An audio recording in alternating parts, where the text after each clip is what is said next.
Malam itu, Viao mengeluarkan anak naga pada dalam dirinya. Sementara Jinglong dan lainnya sedikit kewalahan akibat anakan naga tersebut terus-menerus menyerang mereka.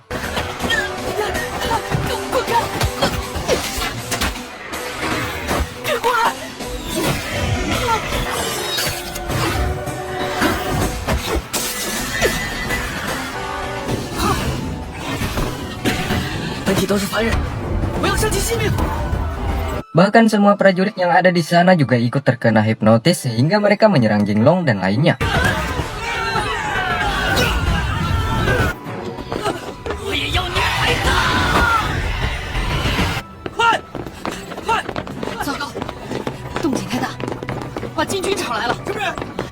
Setelah itu, Yongxi dan Viao saling adu kekuatan di atas udara. Akibat kedua kekuatan itu bercampur, menjadikan suasana malam semakin hitam pekat, menandakan betapa dahsyat kekuatan di antara keduanya.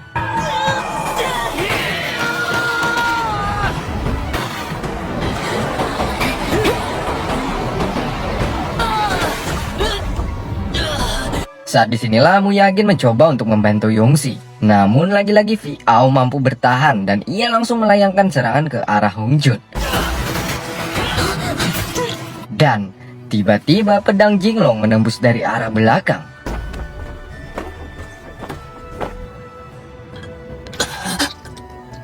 Saat itu pedang milik Jinglong tepat menusuk ke dalam hati Viao yang di dalam hatinya masih tersimpan nama Jin Yun.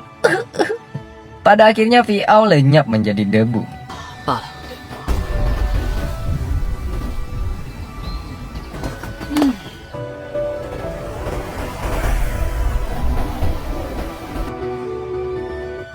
Singkatnya mereka kembali ke kediaman. Di sini mereka semua masih bingung dan bertanya-tanya tentang keberadaan Raja Monster Iblis yang ada di kota Chang'an. Apakah di kuil Dali atau di istana Daming? Tiba-tiba mereka didatangi oleh Huang Shaoqing, menyuruh Jinglong untuk datang ke kuil Dali.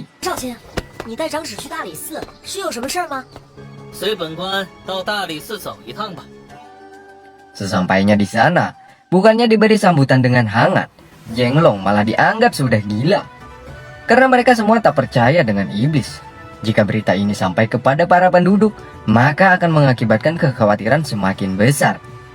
Atas hal itu, tanpa mengurangi rasa hormat, divisi eksorsisme akan dibubarkan oleh petinggi kuil ini. Sementara Hongjun dan lainnya mengira Kapten Jinglong akan mendapatkan hadiah dari petinggi kuil Dali atas hasil mereka yang mampu mengalahkan monster iblis. Malam harinya mereka semua berkumpul. Jinglong masih menyembunyikan bahwa divisi eksorsisme sebentar lagi akan dibubarkan. Meski yang lainnya terus-terusan bertanya tentang hadiah yang diberikan oleh petinggi kuil Dali. Dengan raut wajah yang sangat murung, Jinglong khawatir jika divisi eksorsisme dibubarkan, maka kota Chang'an akan dalam masalah besar. Karena hanya merekalah yang mampu mengusir para monster iblis tersebut dari kota ini. Malam itu, Hongjun mengalami mimpi buruk. Hal itu membuatnya dilema dengan keadaan yang sekarang, di mana ia rindu rumah dan ingin pulang. Di sisi lain, ia juga sudah merasa nyaman di kota Chang'an, terutama setelah mengenal mereka semua yang ada di sini.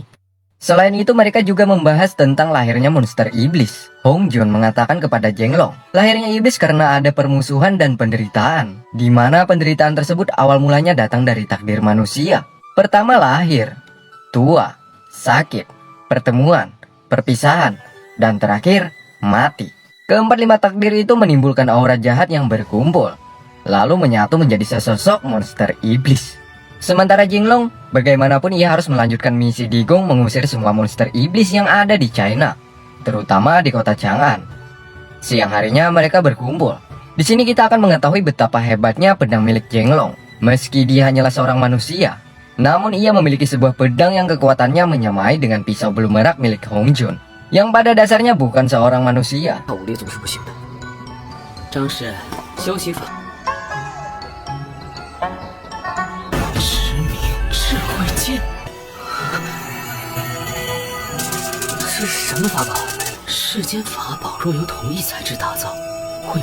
Hongjun dan lainnya pun bertanya-tanya tentang kekuatan pedang ini.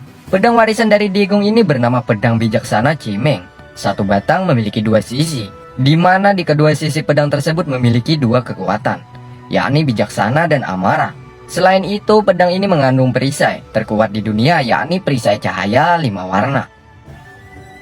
Singkatnya, Jinglong memiliki sebuah rencana. Muyagin dan Atai disuruh menyelidiki kasus di rumah bordil. Sementara Yongxi dan Hongjun disuruh ke akademi kerajaan menyelidiki para kandidat alias peserta berkumpul. 或许是因为心灯吧。洪俊，你为何一开始就相信长史？ Hongjun dan Yongxi sudah berada di TKP, di mana pisau belum merak Hongjun bergerak. Dan ia pun merasakan bahwa di tempat ini didominasi monster iblis yang berubah wujud menjadi manusia. 都跟着他。 Sesaat mereka meneruskan perjalanannya, tiba-tiba bayangan monster iblis tepat berada di belakang mereka. Saat itu jugalah salah satu monster iblis yang baik menggagalkan rencana mereka yang ingin menyerang Hongjun dan Yongxi. Sehingga kedua monster iblis tersebut langsung menyerang orang itu.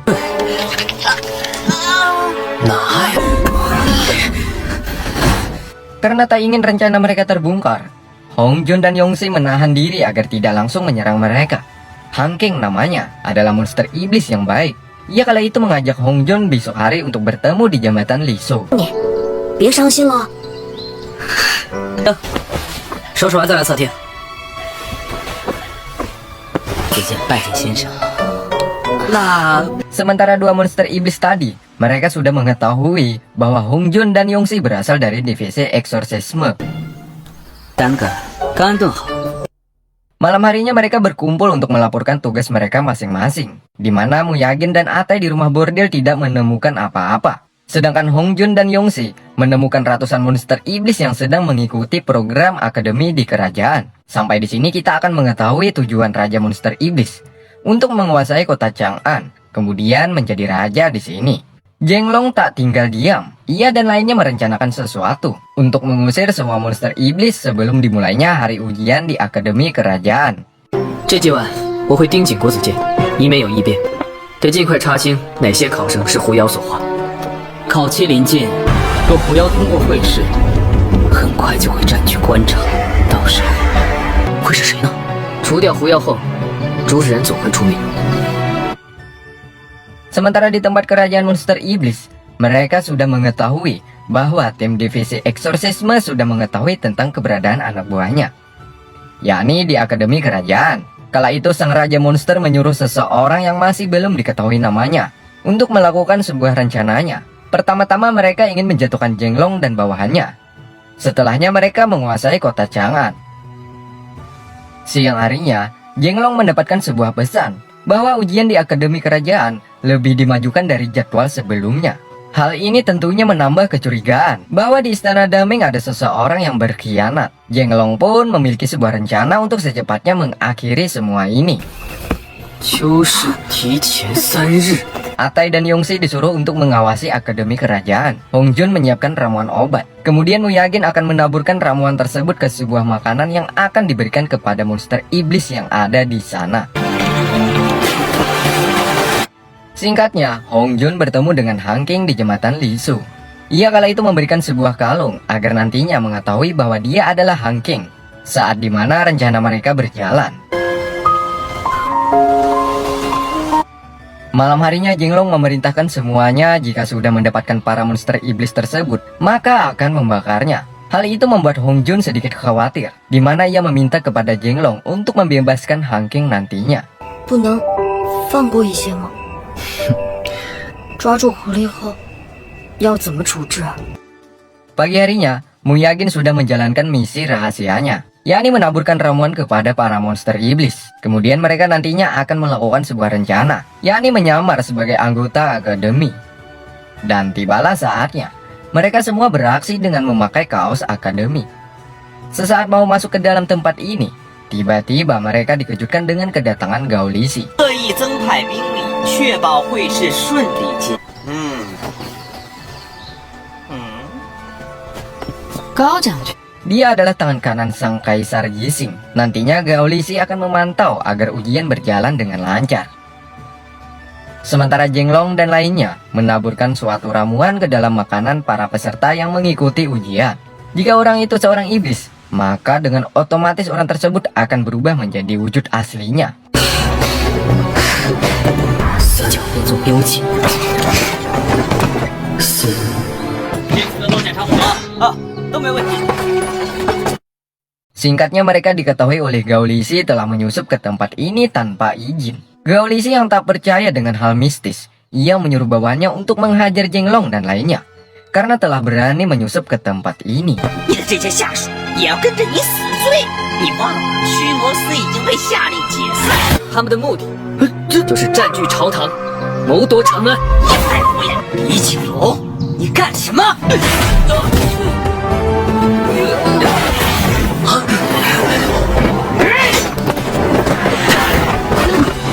只要驱魔司没解散，你就是我们的。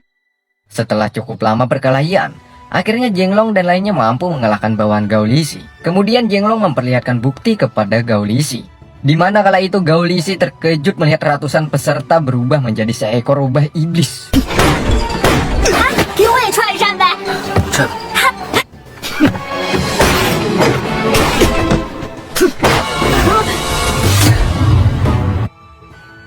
Singkatnya rubah tersebut dikumpulkan dan dihadapkan kepada Kaisar Jixing. 有多少？ 回禀陛下，共266只。 全部给朕救出来！ 这就是紫微星照拂的人间天子。 Sementara Han King dipisahkan oleh Hong Jun untuk diselamatkan. 求求你，放我走吧。这儿很安全，他们发现不了你。对不起，韩青。 Pada akhirnya semua rubah dikumpulkan di lapangan, lalu dibakar agar mereka semua musnah dari muka bumi ini.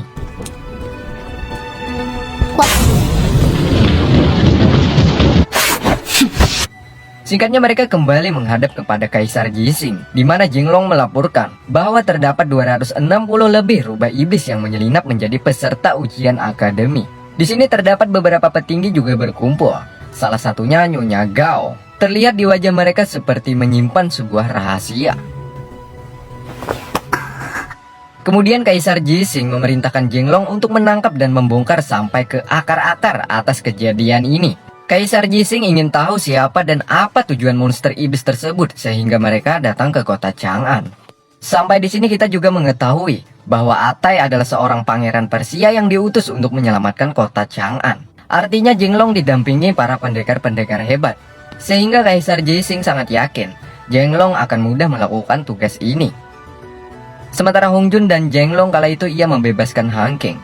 Lalu mereka menyuruhnya untuk jangan datang lagi ke kota Chang'an. 别再回长安了，再被发现，饶不了你。 Sedangkan di tempat Raja Monster Iblis, mereka sudah mengetahui kekuatan lawannya.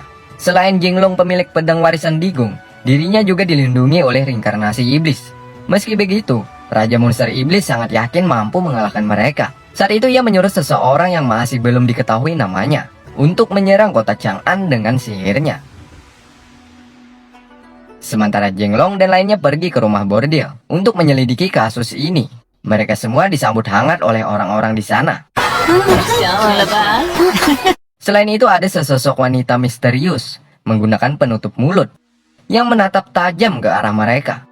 Dan film pun bersambung.